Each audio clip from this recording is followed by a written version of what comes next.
Negosiasi itu selalu terjadi di kehidupan kita. Bahkan mungkin hidup itu sendiri adalah negosiasi.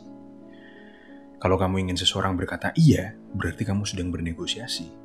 Pun juga kalau seseorang ingin kamu berkata iya, berarti kamu sedang bernegosiasi. Kalau kamu berkata, aku pengen, aku butuh, berarti kamu sedang bernegosiasi. Oke, banyak dari orang-orang yang belajar dari saya berpikir bahwa negosiasi adalah sebuah perilaku yang jahat, di mana kita yang memiliki skill negosiasi selalu mengambil sesuatu dengan semaksimal mungkin dari orang lain. Yang padahal, menurut saya, negosiasi adalah sebuah kolaborasi antara dua orang atau lebih untuk mencari solusi bersama, dan yang jelas bisa diusahakan untuk saling menguntungkan. Hari ini kita akan membahas tentang empati, yang termasuk sebuah cara untuk bernegosiasi. Empati itu sendiri adalah mengetahui apa yang dirasakan, perspektif, sudut pandang, perasaan, dan sebagainya dari lawan bicaramu. Ingat, empati bukan kompasi dan juga bukan simpati. Kalian tahu kan bahwa saya sering menekankan bahwa kita semua sebagai manusia memiliki sifat dasar manusia. Dan yang jelas semua orang memiliki itu. Nggak peduli kamu itu pebisnis, ibu rumah tangga, mahasiswa, kita semua adalah manusia. Dan kita semua memiliki sifat dasar manusia itu sendiri. Dan jika kamu tahu apa yang menjadi penggerak dari lawan bicaramu, kamu bisa merubah pandangannya dan merubah keputusannya. Yang berarti kalian harus memahami apa prinsip atau aturan-aturan yang ada di dalam kepala mereka. Kamu harus memahaminya dan kamu harus menghormati prinsip dan aturan-aturan mereka, seaneh apapun itu. Lalu setelah kalian memahami, kalian coba untuk memikirkan apa yang ingin mereka negosiasikan dan apa yang akan mereka tawarkan untuk mendapatkan negosiasi itu. Lalu kalian bikin plan, apakah kalian bisa menggunakan prinsip atau aturan-aturan yang ada pada mereka untuk kalian gunakan melawan mereka. Simpelnya, kayak gini. Kalau aku bisa menghormati prinsip dan aturan-aturanmu, apakah kamu sendiri bisa menghormati prinsip dan aturan-aturanmu sendiri? Di fase ini, kalian bisa melakukan sesuatu yang membuat lawanmu percaya bahwa kamu bernegosiasi dengan niatan yang baik. Ini dilakukan untuk menunjukkan kepada mereka bahwa kamu tidak ada niatan untuk menipu atau melakukan hal yang buruk kepada mereka. Dan juga kamu tunjukkan bahwa kamu menghormati mereka. Setelah itu kalian lakukan, maka lawan kalian akan lebih terbuka terhadap kalian. Dan di sini kalian bisa lebih masuk lagi dengan menunjukkan ketertarikan tentang apa saja yang menggerakkan mereka. Kalian bisa mencoba untuk memahami tujuan mereka, motivasinya, keinginannya, dan ketakutannya. Setelah kalian bisa memahami, kalian tunjukkan bahwa kalian bisa mengerti mereka. Karena dengan menunjukkan bahwa kalian memahami emosi mereka, kalian bisa membangun rapot yang baik dan juga membangun kepercayaan yang bisa menuntun kalian untuk mendapatkan deal. Contoh simpelnya ya, kalian sedang negosiasi bisnis dengan seorang bapak-bapak.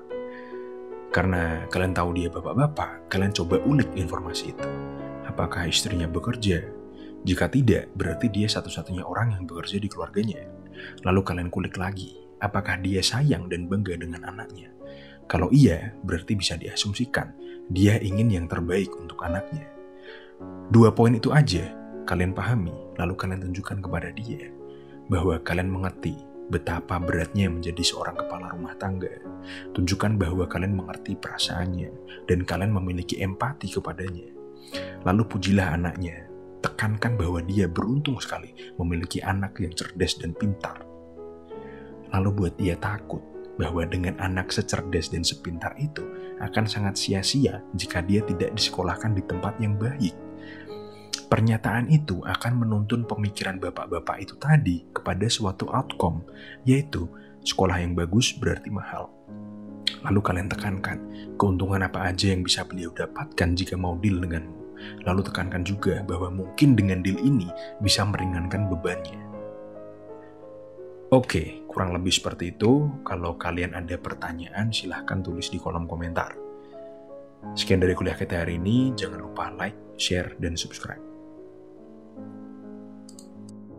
Salah satu kesalahan terbesar yang saya lihat dari orang-orang yang belajar dari saya tentang negosiasi adalah Mereka menganggap bahwa negosiasi itu harus jelas, dan mereka harus menyiapkan argumen-argumen sebelum mereka bernegosiasi. Selain itu, mereka juga berpikir bahwa mereka harus menyiapkan alasan-alasan kenapa lawannya harus deal dengannya. Mungkin nggak salah negosiasi dengan cara seperti itu, tapi akan saya ajarkan tentang negosiasi di mana kamu tidak sempat untuk bersiap-siap. Jadi hari ini teknik yang akan kita bahas adalah tentang pengumpulan informasi. Kalau kalian viewer lama saya juga sering menekankan bahwa kunci kemenangan perang adalah penguasaan informasi. Dan entah itu manipulasi ataupun negosiasi, kalian bisa anggap itu sebagai sebuah perang.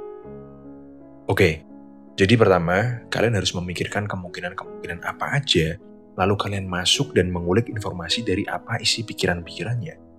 Nah, cara pengumpulan informasi yang akan saya ajarkan kepada kalian ini tidak akan membuat lawan kalian curiga.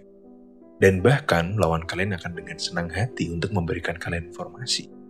Dan bahkan jika berhasil, maka perlahan-lahan dia sendirinya yang akan memaksakan dirinya untuk deal dengan. Sesuai judul, teknik yang akan kita bahas hari ini adalah teknik yang bernama mirroring. Mirroring ini simpel banget. Kamu hanya perlu mengulang 1-3 kata dari kalimat yang lawan bicaramu itu ucapkan.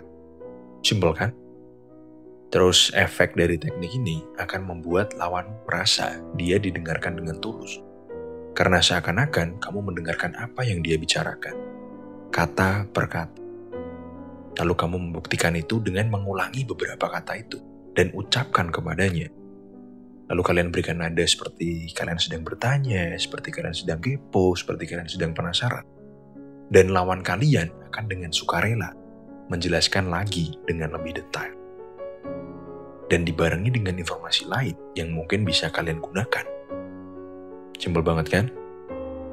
Terlalu simpel, sampai banyak sekali yang merasa bahwa teknik ini tuh nggak work, sampai akhirnya mereka mempraktekkan sendiri. Oke, kita sebagai manusia itu sangat senang sekali ketika ada orang yang memberikan kita perhatian secara tulus. Kita senang sekali jika lawan bicara kita mendengarkan dan memahami apa yang kita bicarakan. Oke, jadi gunanya mirroring ini adalah untuk membangun hubungan kepada lawan kalian yang kalian sendiri tahu. Di konten-konten manipulasi saya, membangun hubungan adalah kunci utama untuk keberhasilan manipulasi kalian. Dan sama, membangun hubungan adalah salah satu faktor penting untuk keberhasilan negosiasi. Dan dengan mirroring, kalian bisa menunjukkan ketertarikan kepada lawan kalian. Dan ini dari sudut pandang lawan kalian akan membuat kalian sangat terlihat menarik. Dan tentunya karena kalian terlihat menarik, dia akan senang sekali untuk ngobrol denganmu. Buat contohnya, saya akan berikan sebuah pengalaman pribadi.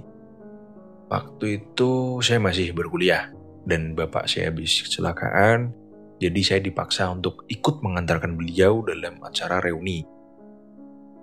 Awalnya saya sangat malas banget, saya malas sekali. Karena biasanya ketika para orang tua itu kumpul, mereka selalu membanggakan anak-anak. Dan waktu itu saya merasa saya bukan anak yang membanggakan. Tapi di situ saya mencoba berpikir positif karena kebanyakan dari para purnawirawan itu mereka banting setir ke bisnis. Dan mungkin jika saya bisa membangun hubungan yang baik, saya bisa ikut diajak untuk berbisnis. Waktu di tempat reuni, saya dan bapak saya say hi ke semua orang. Dan sambil say hi itu, banyak yang ngajak ngobrol saya. Contohnya, waktu saya ngobrol sama bapak A, dia bilang gini, "Mas, kamu inget gak anak saya Yoga? Dia kemarin masuk ke kedokteran UI, Mas." Di sini saya langsung melakukan mirroring. "Di UI, Pak?" "Iya, Mas, betul. Nanti habis lulus, saya mau suruh dia daftar jadi sarjana perwira." "Sarjana perwira, Pak?" "Iya mas, kalau kedokteran tuh lebih mudah masuk sarjana perwira." Dan sebagainya, dan seterusnya. Saya lakukan itu terus sampai saya diajak ngobrol sama orang lain. Sebut aja Bapak B. Bapak B bilang, "Mas, saya tuh seneng banget loh kalau reuni kayak gini tuh." "Seneng kalau reuni gimana pak?" "Iya mas, apalagi ketemu sahabat-sahabat pendidikan kayak bapaknya sampean." "Sahabat waktu pendidikan pak?" "Betul mas, jadi dulu saya sama bapaknya sampean tuh bla bla bla bla bla." Seterusnya. Kurang lebih saya ngobrol sama 70% bapak-bapak yang ada di situ. Dan hasilnya di perjalanan pulang, bapak saya tuh senang banget. Dan beliau merasa bangga. Meski saya tidak membanggakan secara akademis atau secara faktor-faktor lain lah, tapi teman-temannya melihat saya sebagai anak muda yang cerdas dan cemerlang. Dan mereka menyarankan kepada bapak saya untuk selalu mengajak saya ketika ada reuni. Karena saya enak diajak ngobrol. Dan ketika kita menunjukkan ketertarikan atau rasa penasaran kepada apa yang lawan bicara kita katakan, lalu juga menunjukkan keinginan untuk belajar dari mereka akan merasa dihargai dan dihormati. Dan banyak banget ya, ini saya yakin kebanyakan dari manusia tuh mereka susah sekali untuk berbicara, mereka susah sekali untuk mengutarakan apa yang ada di hati mereka. Mereka susah sekali untuk bercerita. Dan ketika kita bertemu 70% orang ini, kita bisa membuat mereka bercerita, akan ada suatu kelegaan di dalam hati mereka. Dan kelegaan ini akan menimbulkan ikatan antara dia dan kita. Oke, lalu bagaimana jika lawan bicara kita ini agresif dan menginginkan konfrontasi? Langsung aja ke contohnya, anggaplah nih, saya lagi di situasi bisnis, saya lagi menjual suatu produk, dan lawan bicara saya ini tidak cocok dengan harga yang saya tawarkan. Lalu dia menyerang saya dengan nada tinggi, seperti, "Ini kemahalan, Pak." Lalu saya akan balik tanya, "Kemahalan, Pak?" "Iya kemahalan, Pak. Bapak harusnya tahu kalau ini jauh di atas pasaran, dan budget perusahaan saya terbatas, Pak." Lalu saya akan tanya lagi, "Budgetnya terbatas, Pak?" "Iya, Pak, kita soalnya juga harus beli barang lain." Lalu saya tanya lagi, "Beli barang lain, Pak?" Dan saya akan terus melakukan ini berulang-ulang kali. Dan lawan bicara saya akan terus-menerus memberikan saya informasi yang mungkin saya butuhkan. Lalu dia akan memberikan alasan utamanya kenapa dia tidak setuju dengan harga saya. Mungkin dia ingin mengkorupsi budget perusahaannya, atau mungkin memang budgetnya terbatas. Tapi kita kan perlu memastikan dulu. Nah, saya akan gali informasi itu sampai saya dapat. Lalu akan saya olah informasi itu untuk dijadikan senjata. Jadi jika nanti ada orang yang galak dengan nada keras menyerangmu, kamu bisa melakukan metode ini. Pastikan nada bicaramu itu lembut dan kamu menunjukkan bahwa kamu penasaran. Oke, sebelum saya tutup, saya akan memberikan kalian sebuah teknik lagi, yaitu diam. Waktu yang paling tepat melakukan skill ini adalah ketika melakukan mirroring. Jadi dengan diam, kalian menunjukkan kepada lawan kalian bahwa kalian akan diam sampai dia selesai ngomong semua hal yang ingin dia omongkan. Oke, sekian dari kuliah kita hari ini. Pastikan apa yang saya ajarkan kali ini kalian praktekkan dulu, ya setidaknya 30 kali atau 50 kali lah. Supaya ketika kalian dihadapkan pada situasi yang penting atau genting, kalian bisa melakukan ini dengan natural dan tidak gagal. Oke, sekian dari kuliah kita hari ini. Jangan lupa like, share, dan subscribe. Hari ini kita akan membahas teknik yang bernama labeling. Teknik ini tuh bergantung pada observasi kita terhadap lawan. Apa aja ucapannya dan bagaimana bahasa tubuhnya. Teknik ini, kalau menurut saya pribadi, merupakan teknik yang paling banyak pengaplikasiannya. Baik itu di negosiasi, komunikasi, manipulasi, dan sebagainya. Biasanya saya menggunakan teknik ini ketika situasi semakin tricky atau sulit untuk dikontrol. Meski teknik yang akan saya jelaskan ini terlihat simple, saya harap kalian tidak menyepelekannya. Oke, langsung aja. Langkah pertama untuk melakukan labeling ini, kita harus sadar dan mengobservasi baik itu kondisi emosi, perkataan, dan perilaku dari lawan kita. Dan langkah kedua, simple sekali. Kita memberikan label. Seperti label harga pada sebuah produk. Contoh label yang biasa saya gunakan adalah kayaknya, kedengarannya, sepertinya, kelihatannya, rasanya, dan sebagainya. Setelah itu, tinggal kamu tambahkan aja kata yang mau kalian jadikan label. Biasanya, kata yang saya gunakan di sini adalah sebuah emosi negatif yang ada pada lawan bicara saya. Gunanya label ini, ketika kita memberi label pada emosi negatif, itu secara psikologis akan membuat emosi negatif ini berkurang atau bahkan hilang. Misalnya nih, saya mau negosiasi sebuah produk, kebetulan saya terlambat. Lalu lawan saya bilang, "Mas, kalau telat tuh ngabarin dulu. Saya kesel kan jadinya nungguin." Nah, di sini dia berucap bahwa dia kesel. Kata ini bisa menunjukkan bahwa dia sedang kesel atau akan kesel. Nah, biasanya respon saya antara dua, tergantung siapa lawannya. Kalau saya dekat, saya akan minta maaf dan menjelaskan situasinya. Kalau tidak dekat, saya akan memberi label. Sepertinya Bapak marah ya? Nah, efek dari label ini akan membuat lawan kita berpikir atau bertanya pada dirinya sendiri. Pertanyaan seperti sebuah monolog. Saya marah nggak sih? Nah, lalu pertanyaan itu akan menghilangkan kemarahan itu. Kenapa?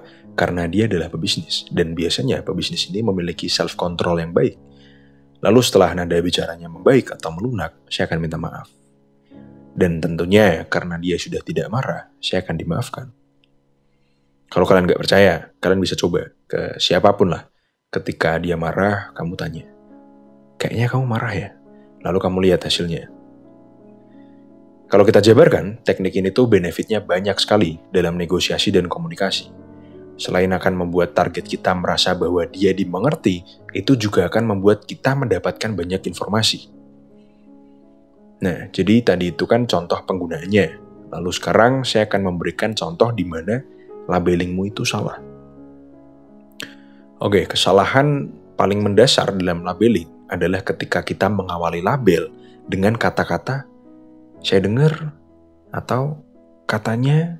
Intinya, sebuah perkataan di mana informasi yang kamu dapatkan itu diberikan oleh orang lain atau melalui orang lain. Kenapa? Karena dengan kita mengatakan bahwa saya dengar, itu akan membuat lawan bicara kita tersinggung. Dan dia akan merasa bahwa dia tidak punya privasi. Dan kamu adalah sebuah ancaman. Jadi, labeling yang bagus adalah ketika kita bisa membuat lawan bicara kita berpikir dan bertanya pada dirinya sendiri. Bukan mempertanyakan bahwa dia dengar dari siapa, atau katanya siapa sih, begitu. Lalu setelah kamu memberikan label, kamu diam aja. Biarkan dia selesai berpikir dan bertanya. Meskipun di tengah jalan kamu menemukan label lain yang bisa kamu berikan, kamu tahan dulu aja. Biarkan label yang pertama bekerja dulu, lalu baru kamu beri label kedua. Nah, di berbagai macam situasi, mungkin kita harus memberikan lebih dari satu label, seperti yang saya jelaskan tadi. Lalu kapan situasi itu terjadi? Ketika kita selesai memberikan label pertama, lalu lawan kita cuma diam aja, tanpa respon. Contohnya nih, sepertinya Bapak kurang setuju sama harga yang saya berikan. Oke, itu contoh label negatif lebih dari satu. Tadi kan saya menjelaskan tentang pemberian label pada emosi negatif. Itu akan membuat emosi negatif itu berkurang atau bahkan hilang. Sekarang saya akan memberikan contoh labeling pada emosi positif. Bedanya dengan labeling pada emosi negatif, ketika kita memberikan label pada emosi positif, itu justru akan memperkuat emosi positif itu. Contohnya, baru aja saya melakukan ini tadi siang. Jadi saya tuh lagi bengkelin mobil saya dan katanya tuh bakal jadi jam 2 siang. Nah, ketika mobil saya jadi, saya akan di WA untuk konfirmasi. Tapi sampai jam 1 siang saya belum di WA. Lalu saya teleponlah CS-nya. Ketika telepon, saya tanyakan kondisi mobil saya bagaimana. Lalu dia bilang, saya follow up dulu ke mekanik ya Pak. Lalu saya ditinggal lama banget, sekitar 10 menit. Di sini saya tahu kalau Mbak CS-nya ini ada niatan untuk membuat saya jenuh dan matiin teleponnya. Karena saya udah feeling kalau kayaknya mobil saya itu belum jadi. Saya juga memprediksi dari nada bicaranya, sepertinya Mbak CS ini lagi capek banget. Karena itu siang-siang, lagi panas-panasnya dan bulan puasa. Dan saya nelpon Mbak CS ini, kan emang niatnya pengen komplain dan mungkin saya bakal marah-marah. Dan tentunya karena Mbak CS ini sudah berpengalaman, dan Mbak CS ini tahu kalau mobil saya belum selesai, dia tahu kalau saya akan marah-marah. Nah, ini gilanya teknik labeling ini. Ketika Mbaknya sudah follow up ke mekanik dan konfirmasi ke saya nggak akan bilang sesuatu yang menunjukkan bahwa saya empati. Seperti, maaf ya Mbak ngerepotin, Mbaknya pasti capek.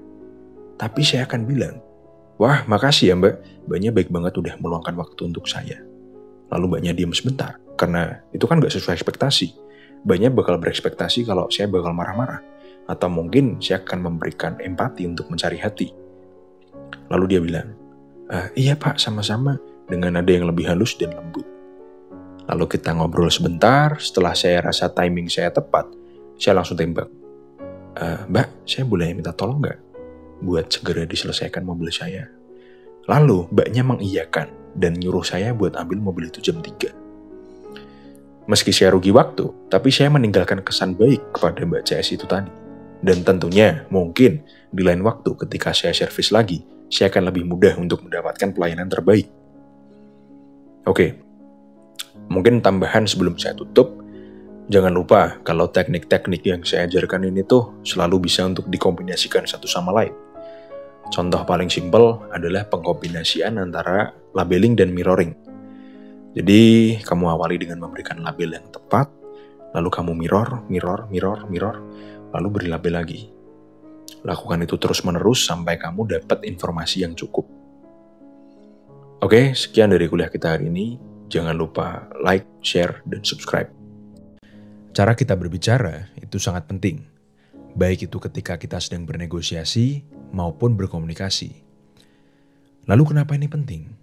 Karena seringnya apa yang kita ucapkan atau katakan itu berbeda dengan apa yang ada di pikiran kita.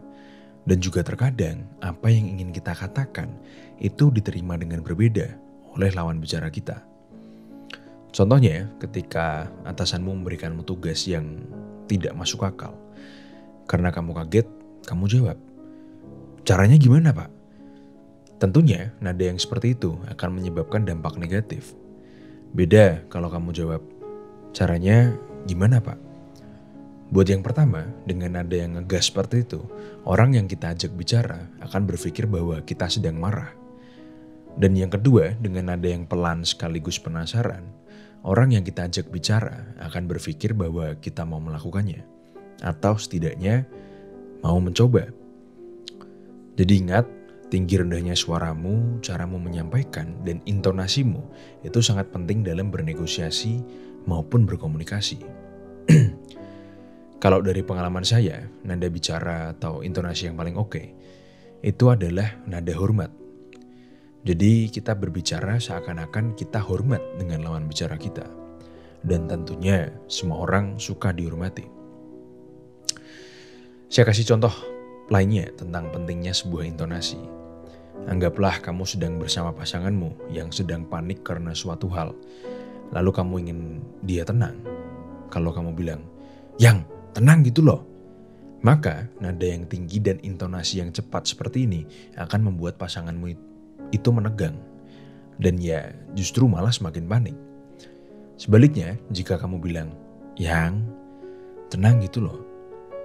Dengan nada yang halus dan intonasi yang pelan ini akan memperlambat proses kerja otak pasanganmu dan akan membuat pasanganmu lebih rileks.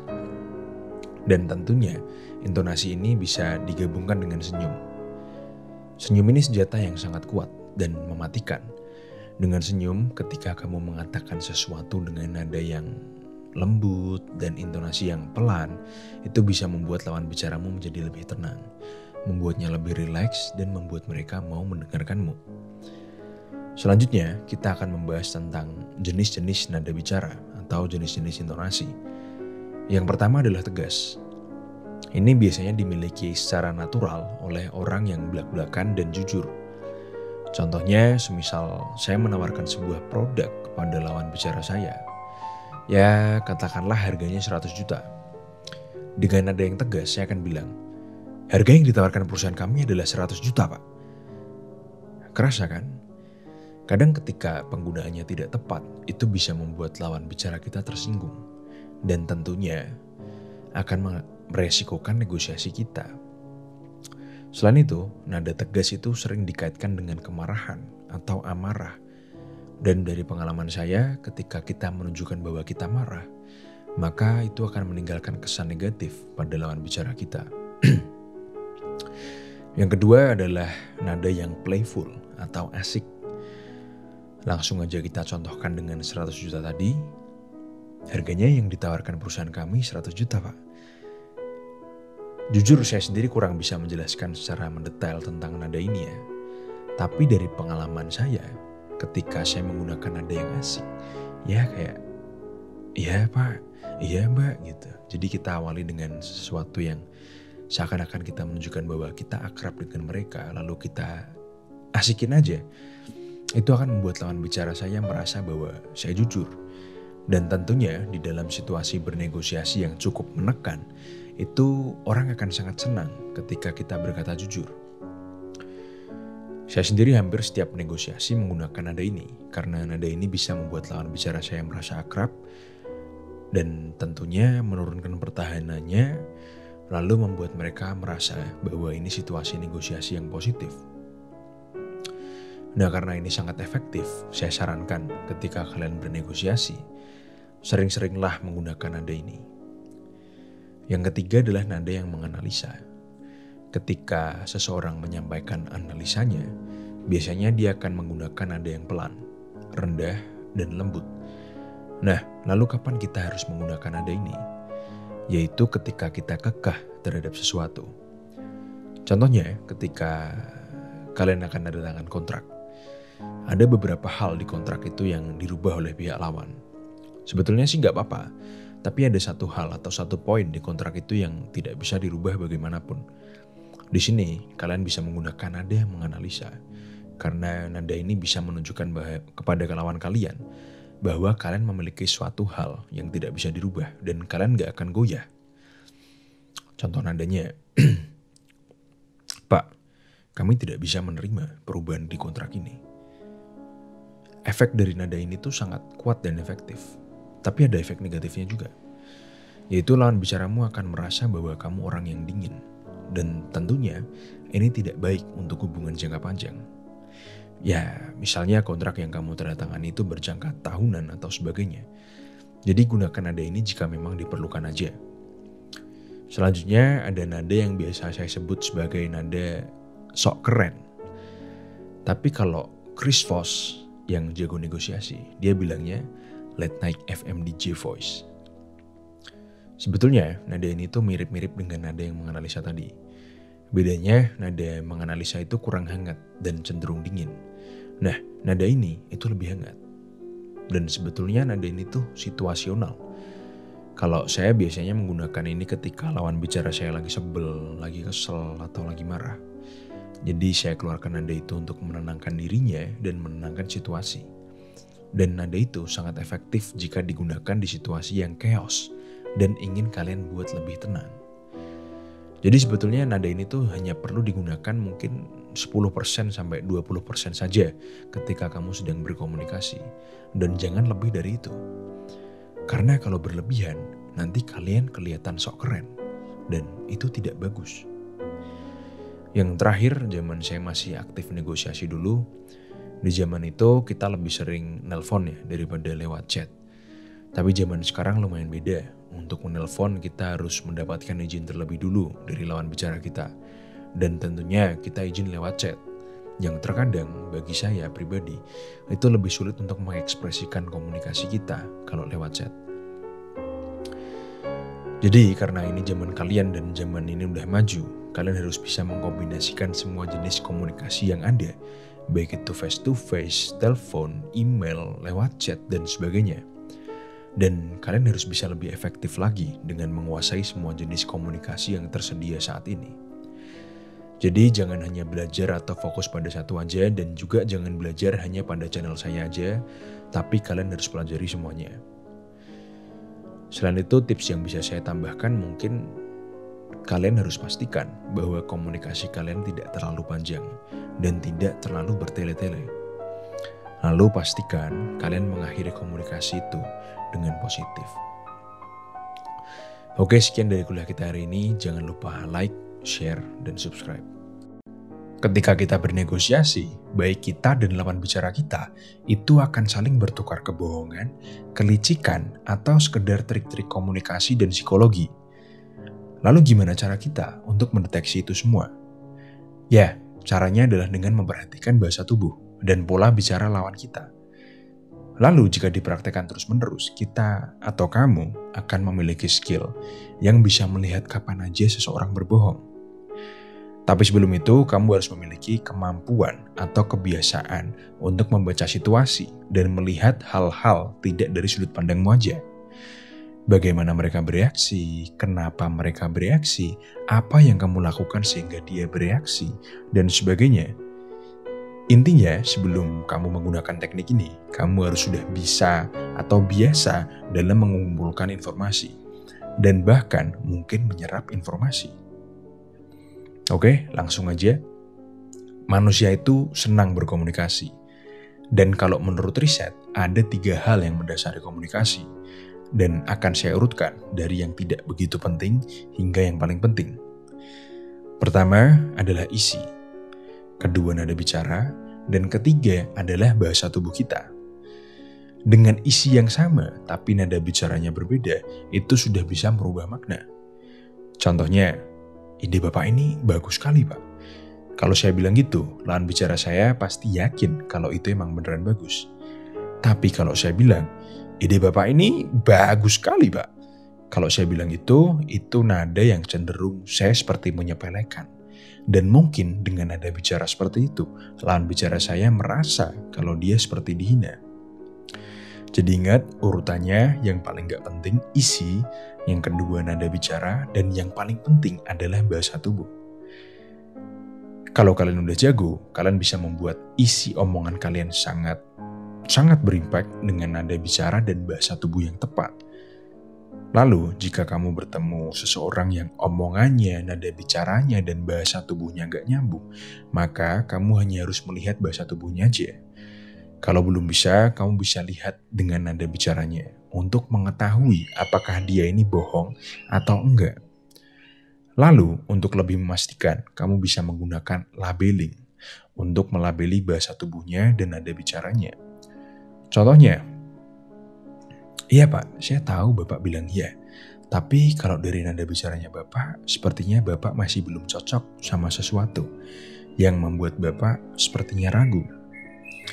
Jadi simple, kalau mau memastikan kalian hanya perlu memberi label aja. Lalu jika labelnya tepat, dia akan menjelaskan dengan sendirinya. Selanjutnya, perlu kalian ketahui bahwa banyak sekali kondisi negosiasi yang membuat kita berhadapan dengan orang lebih dari satu. Dan biasanya ini dilakukan untuk mengintimidasi. Contoh dari yang paling simpel, ada sepasang suami istri yang mau beli rumah sama kamu, lalu kamu ngomong sama suaminya, sedangkan istrinya di sekitar situ melihat-lihat rumah, sambil komen tipis-tipis yang tentunya didengarkan oleh suaminya. Atau ketika kamu jauh di mobil, terus kamu nego sama anaknya, tapi di belakangnya ada bapaknya yang mengintimidasi. Atau ketika kamu presentasi proposal dan kamu di ruangan yang isinya penuh dengan orang-orang direksi, atau situasi-situasi lainnya. Nah, biasanya ketika terjadi negosiasi dengan lebih dari satu orang, itu biasanya keputusan diambil oleh salah satu pihak, contohnya si suami atau si bapak, atau diambil secara kumulatif oleh orang-orang direksi. Tapi intinya, biasanya mereka menyembunyikan sesuatu. Entah itu ketidaksetujuan atau kesetujuan dengan produk kita. Tapi intinya mereka menyembunyikan sesuatu. Dan ketika ini terjadi, orang yang paling bisa kamu eksploitasi adalah yang menonton. Jadi kamu jangan terlalu fokus dengan lawan bicaramu, perhatikan juga gestur dan bahasa tubuh dari orang lain yang menjadi penonton. Orang yang kamu ajak bicara, jika dia udah pro, dia bisa menyembunyikan bahasa tubuhnya. Tapi kalau orang yang hanya nonton, meski dia pro, ada kemungkinan dia tidak menyembunyikan bahasa tubuhnya. Karena menurut dia atau menurut mereka, gak ada tendensi atau urgensi kan untuk menyembunyikan bahasa tubuhnya. Yang berarti apa yang bahasa tubuhnya tunjukkan itu jujur. Oke. Orang yang tidak kamu ajak bicara langsung, itu mereka akan lengah. Gestur dan bahasa tubuhnya akan benar-benar real dan jujur. Dan itu bisa menjadi titik untuk kita serang. Oke.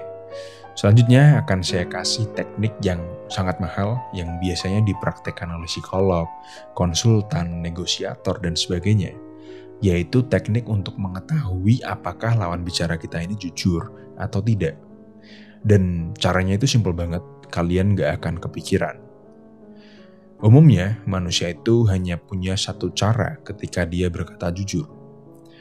Sebaliknya, ketika berbohong, manusia memiliki puluhan atau mungkin ratusan cara yang bisa dilakukan Entah itu ketika berbohong kamu ngelihat ke bawah, ngelihat ke atas, kakinya gerak, tangannya gelisah, kakinya tertutup, tangannya menggenggam, dan sebagainya.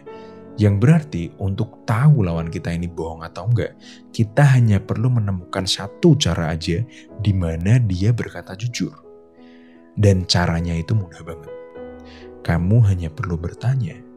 Bertanya pertanyaan yang jawabannya jujur. Contohnya, ini jam berapa ya Pak? Ini tanggal berapa ya Pak? Itu Mercy di depan punya Bapak. Bapak udah makan belum? Dan sebagainya.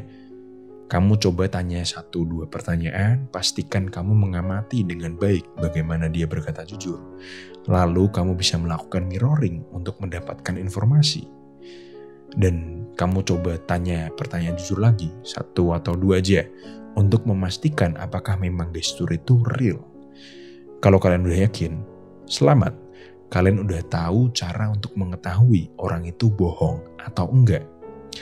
Yaitu ketika dia mengatakan sesuatu dengan cara yang tidak sesuai dengan ketika dia berkata jujur. Selanjutnya, jika kalian ragu lawan kalian ini bohong atau enggak, kalian bisa menggunakan teknik yang bernama Pinocchio Effect. Kalau kalian tahu Pinocchio, semakin dia berbohong, semakin hidungnya panjang kan? Begitu pula dengan manusia, ketika dia berbohong, dia tahu dia berbohong. Dan dia jadi gelisah karena dia berbohong. Dan konsekuensinya dia akan mencoba untuk meyakinkanmu tentang kebohongannya dengan cara terlalu banyak menambahkan kata.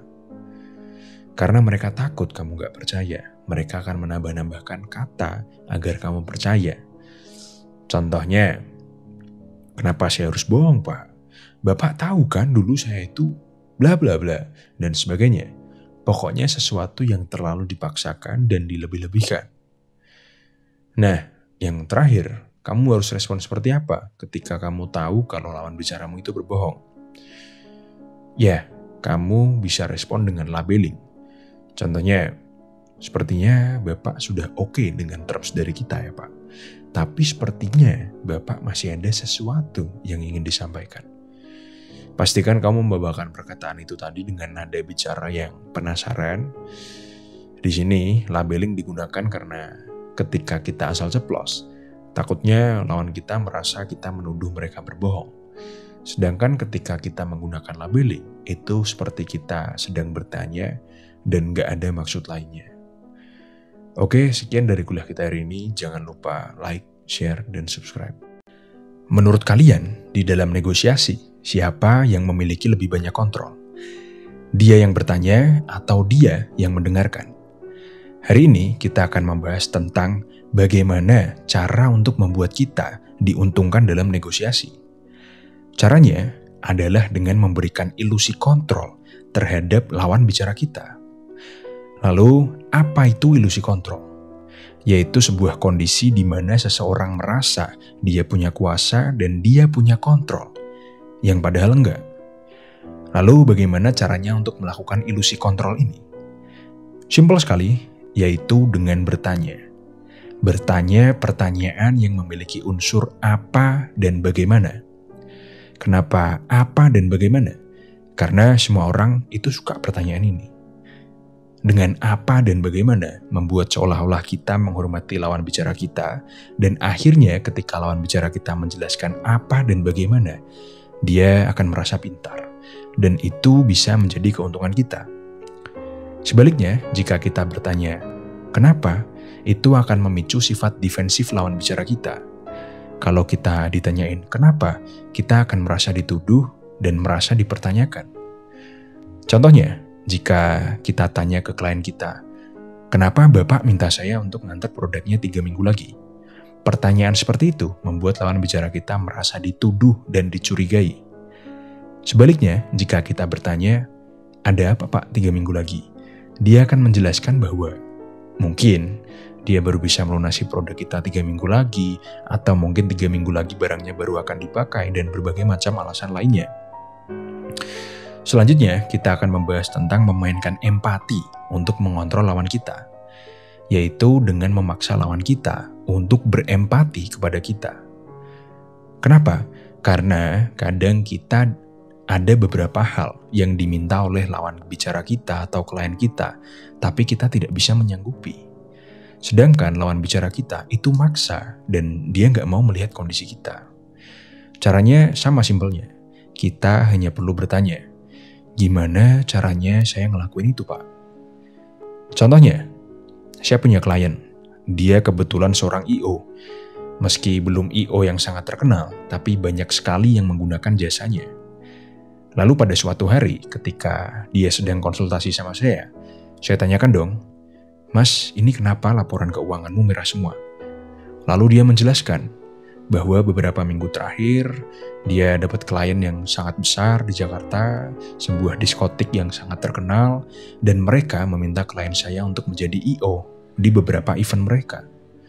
Dan dia sudah mengerjakan sekitar 5 project atau 5 event bulan itu. Tapi dia belum dibayar sama sekali.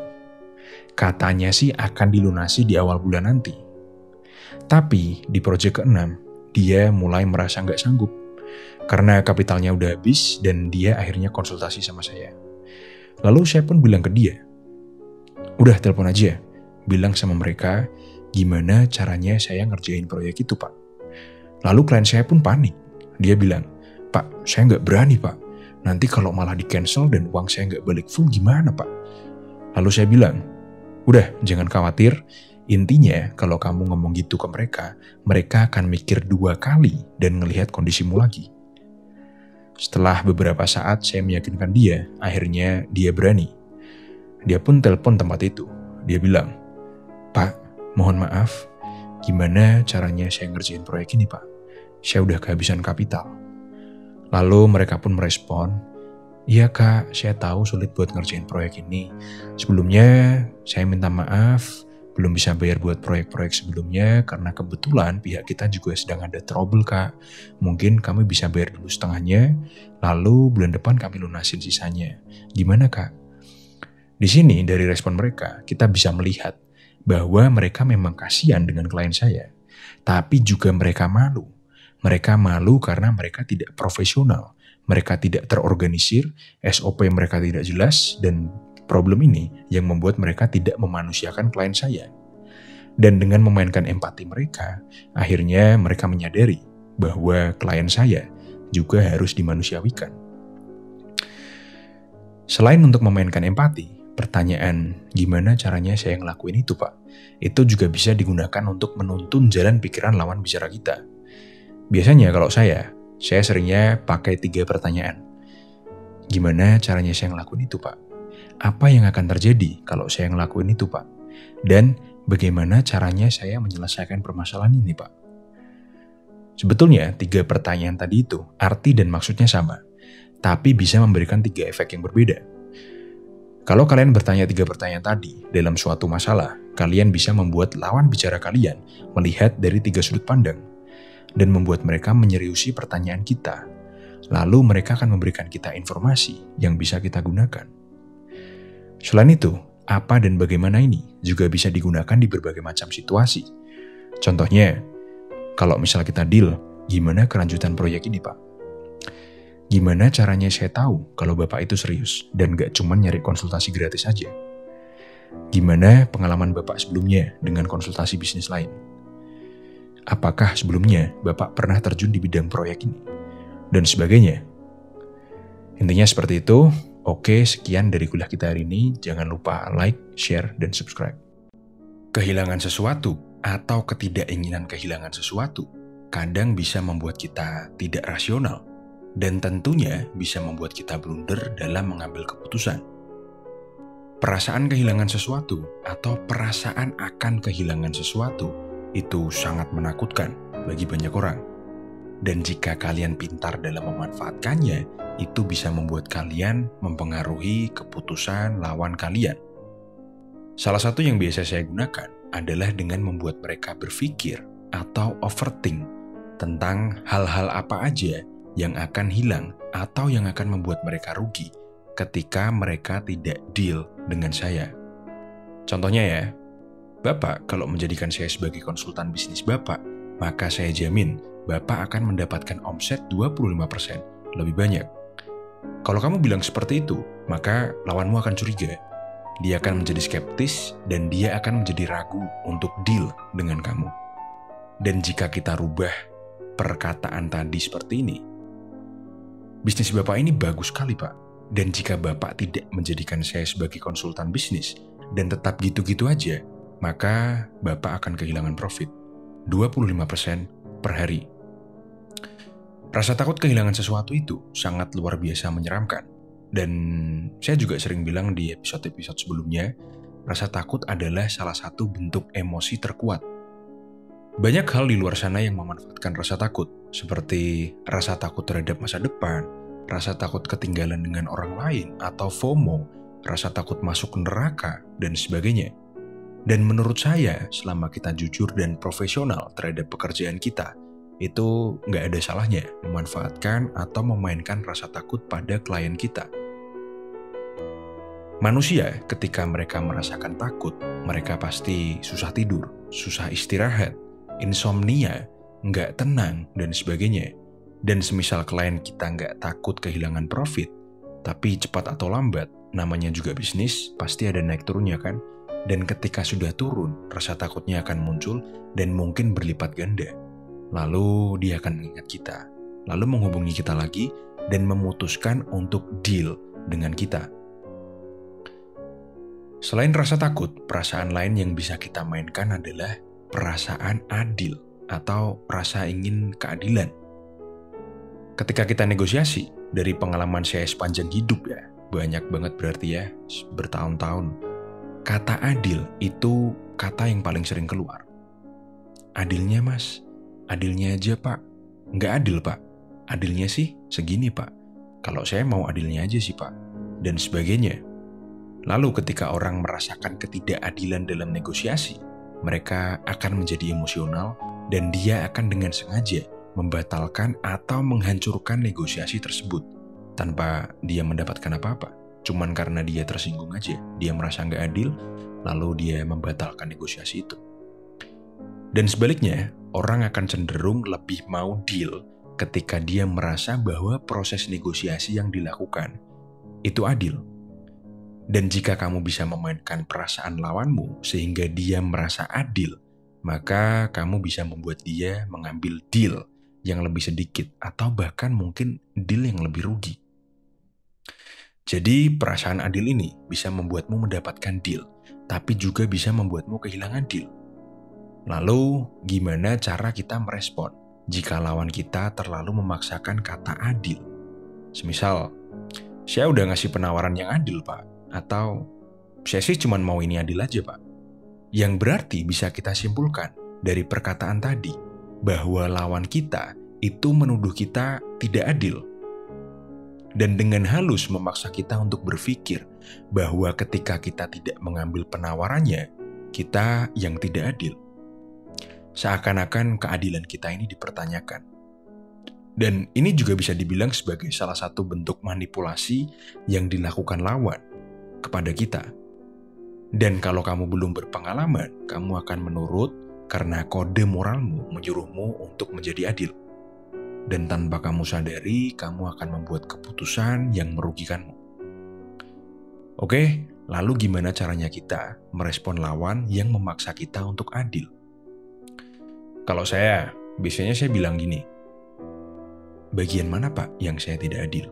Mohon saya dikasih tahu supaya kita bisa diskusikan bersama. Biasanya setelah itu mereka akan diem karena mereka nggak ada bukti di bagian mana saya nggak adil.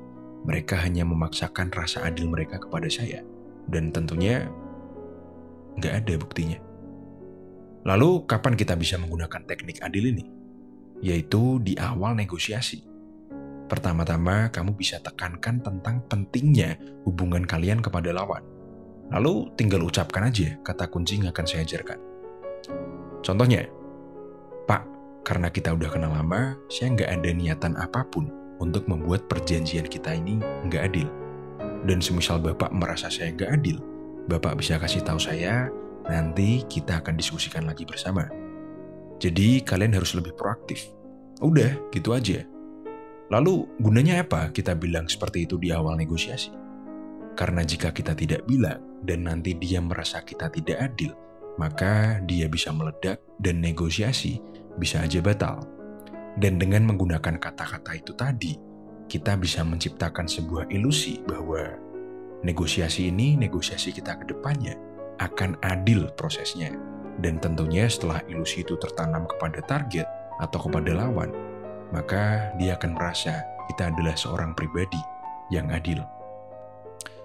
Oke, segitu aja untuk episode kali ini. Kemungkinan buat kuliah negosiasi ini cuma tinggal 2 atau mungkin 3 episode aja. Jadi jika kalian masih ada yang tidak paham tentang salah satu episode, silahkan komen. Jadi nanti akan saya buatkan video baru untuk membahas ulang lebih dalam dan lebih mendetail tentang topik yang kalian masih belum paham. Jangan lupa selalu review ulang video-video sebelumnya karena semua ilmu yang saya ajarkan itu saling berkorelasi. Oke, sekian dan terima kasih. Jujur, saya seharusnya tidak ngajarin kalian ilmu ini ya. Karena seharusnya ketika kalian udah menguasai materi-materi negosiasi sebelumnya, kalian harusnya udah bisa mendapatkan deal yang kalian mau tanpa kalian perlu menawar. Karena dengan ilmu yang saya ajarkan, saya rasa secara otomatis kalian bisa mendapatkan apa yang kalian inginkan. Nah, tapi kadang kan kita males ya kalau harus main intrik, main psikis, menggunakan teknik psikologi yang rumit dan jelimet. Maka dari itu, saya akan share sedikit teknik yang cukup teknikal untuk diaplikasikan pada negosiasi yang kalian lakukan. Teknik ini pertama kali diajarkan sama orang Jerman, namanya Mike Ackerman. Dan nama tekniknya The Ackerman System. Saya dulu belajar ini dari dosen saya waktu saya masih kuliah di Jerman. Cara menggunakan teknik ini itu simple banget. Pertama, kalian harus tahu barang apa yang akan kalian beli dan perkiraan harga pasarannya. Lalu menentukan harga beli yang kalian inginkan dan ajukan penawaran pertama itu 65% dari harga yang sudah kalian tentukan. Jika ditolak, kalian naikkan 20%, jika ditolak lagi, kalian naikkan 10%, dan jika masih ditolak, kalian naikkan 5%. Jadi sebetulnya teknik ini tuh mengaplikasikan sebuah sistem menaikkan penawaran setengah dari penawaran sebelumnya. Dan jika masih ditolak, kalian naikkan penawaran dengan angka yang nggak enak dilihat. Gunanya untuk membuat lawan berpikir bahwa itu udah seluruh uang yang kamu punya. Lalu kalian tambahkan hal-hal yang nggak begitu berguna atau yang nggak ada nilai uangnya. Yang kalian tahu kalau lawan kalian itu nggak menginginkan hal itu. Tapi dengan kalian menaikkan penawaran dengan angka yang gak enak dilihat, ditambah kalian menawarkan hal yang gak diinginkan lawan kalian, ini bisa membuat kalian menciptakan sebuah ilusi di mana kalian sudah all in, sudah total, sudah habis-habisan, atau sudah gak bisa meningkatkan penawaran lagi. Dan kalau ilusi ini berhasil tercipta, maka lawan kalian akan merasa bahwa dia sudah menang. Dan akhirnya mereka lengah, lalu deal denganmu. Oke, langsung aja kita contohkan. Katakanlah saya mau beli burung, murai batu. Harga pasarannya di 1,5 juta ke atas. Harga yang saya tentukan itu 1 juta. 1 juta itu kurang lebih harga maksimal yang saya inginkan untuk beli murai batu. Tentunya penjual bebas dong, dia mau open harga di harga pasar 1,5 atau 2 juta atau mungkin 2,5 juta. Tapi itu nggak penting. Tadi harga yang saya inginkan 1 juta, berarti penawaran saya 65% dari 1 juta, yaitu 650.000. Lalu saya akan bilang, Pak, saya ada uang, saya mau nawar, tapi jujur Pak, saya nggak enak. Soalnya nggak begitu banyak Pak. Jujur saya nggak enak kalau nanti Bapak tersinggung, dan saya nggak ada niatan apapun untuk bikin Bapak tersinggung. Jadi saya nggak enak Pak ngomongnya. Dengan perkataan yang super jelimet kayak tadi dan dibarengi izin untuk menawar, lawanmu akan penasaran. Dan dia akan berpikir, berapa sih sebenarnya dia mau nawar? Lalu dia akan mencoba berbagai hal untuk mengetahui berapa penawaran kalian. Dan semakin dia penasaran, semakin dia overthink. Dan semakin dia overthink, semakin dia akan memikirkan hal buruk. Jauh lebih buruk dari apa yang akan kalian tawarkan. Berapa ya dia mau nawar? Jangan-jangan 100.000. Lalu dia akan memaksa kalian untuk menyebutkan harga. Dan kalian bisa bikin dia lebih penasaran lagi dengan bilang, Waduh Pak, saya takut kalau nanti Bapak tersinggung. Dan dia akan semakin penasaran. Dan bahkan mungkin dia akan memohon kamu untuk kamu menyebutkan penawaranmu. Dan lalu saya akan sebutkan harga. 650 Pak. Tentu dia tidak akan senang dengan penawaran saya. Tapi kan dia yang minta. Dia yang maksa kita untuk menyebutkan harga. Dan karena kalian sebelumnya udah izin sekaligus mendeklarasikan bahwa kalian tidak ada niatan untuk membuat dia tersinggung atau marah, maka dia tidak akan tersinggung dan tidak akan marah dengan penawaran kalian. Lalu yang jelas dia akan menolak. Dan jika dia orang yang biasa jualan, maka dia akan sedikit drama. Waduh mas, kok segitu sih? Ya kurang lah mas. Dengan ekspresinya yang sangat menyebalkan. Tapi kalian tetap tenang. Lalu kalian bisa memanfaatkan teknik yang saya ajarkan sebelumnya tentang empati. Kalian minta maaf aja. Ya maaf pak, saya tahu emang itu kurang banget, makanya saya nggak enak tadi bilangnya. Lalu kalian bisa gunakan berbagai macam teknik tentang empati yang saya ajarkan. Gunanya ketika kalian sudah menyebutkan target penawaran awal kalian 1 juta, maka dia harus cocok sama 1 juta. Dan inilah pentingnya menggunakan teknik empati di sini. Setelah itu kalian tetap jangan menyebut harga dulu. Kalian tunggu dulu lawan kalian nurunin harganya. Karena lawan kalian udah nurunin harganya, dia akan merasa dia kalah dan dia rendah. Maka kita akan memasukkan emosi-emosi positif supaya dia tidak menyesal sudah menurunkan harga. Kalian bisa bilang, waduh baik banget sih Bapak, makasih ya Pak, tapi saya nggak ada kalau segitu Pak. Lalu kalian sebutkan aja harga kedua kita. Kalau 850, gimana Pak? Setelah kalian menyebutkan penawaran kedua, meski udah jelas dia nggak akan mau, tapi karena kamu mau meningkatkan harga, dia merasa dia menang, dan dia akan merasa semakin positif. Dan jika kalian tambahin minta maaf sekali lagi, lalu kalian gunakan empati lagi, meski dia masih kecewa atau tidak cocok dengan penawaranmu, dan dia bisa aja menolak kalian secara langsung, lalu pergi. Tapi karena dia sedang positif, dia semakin kompetitif, dan dia semakin lapar. Dia merasa negosiasi kalian ada perkembangan, dan dia masih tetap ingin maju. Lalu kalian pun bilang, ya udah Pak, 950 gimana? Setelah kalian meningkatkan penawaran, maka lawan kalian akan merasa senang. Tapi meski merasa senang, dia pasti menyadari bahwa kalian meningkatkan harga lebih rendah dari sebelumnya. Sebelumnya 200.000, sekarang 100.000. Dan kalian pun akan mengulangi proses yang terjadi sebelumnya. Kalian minta maaf, kalian perkuat emosi positifnya, tekankan bahwa dia dermawan, dan sebagainya. Lalu kalian sebutkan penawaran terakhir yang angkanya tuh nggak enak dilihat. Sebutlah 1.015.500 deh Pak. Lebih bagus lagi kalau kalian jadi freak dan tulis nominal itu di kertas atau kalkulator HP. Dan dengan angka yang aneh itu, maka kalian menunjukkan pada lawan kalian bahwa kalian udah all in. Kalian udah total, dan kalian udah habis-habisan. Dan jika tepat, lawan kalian akan merasa puas, akan merasa menang, bahwa dia udah menguras habis kekayaanmu. Kalau hoki, dia langsung deal di titik ini. Tapi jika dia tidak, dan dia maksa kamu untuk meningkatkan atau mungkin menggenapi angka aneh tadi. Kalau nggak jauh dari target awal kalian, nggak apa-apa, deal aja langsung. Tapi kalau jauh, maka kamu tambahin penawaran tadi dengan barang atau hal yang nggak jelas. Dan kemungkinan besar dia tidak mau hal itu. Lebih baik lagi kalian tawarkan hal yang memaksa dia untuk tetap bermoral. Misalnya nih, waduh, gimana ya Pak? Itu tadi udah semua uang yang saya punya Pak. Oh, gini aja Pak. Gimana kalau saya tambahin kaos yang saya pakai ini Pak? Bagus kok kaosnya Pak, saya beli dulu lumayan mahal. Kalian berdrama dan memainkan perasaan lawan kalian. Kalau dia ambil kaosmu itu, dia akan malu dan gak enak sama kamu. Tapi di balik itu, ketika kamu sudah tidak menawarkan uang lagi, tapi menawarkan barang sebagai bentuk peningkatan dari penawaran kalian, dia akan merasa dia udah menang dan dia tidak perlu mengambil kaos kalian.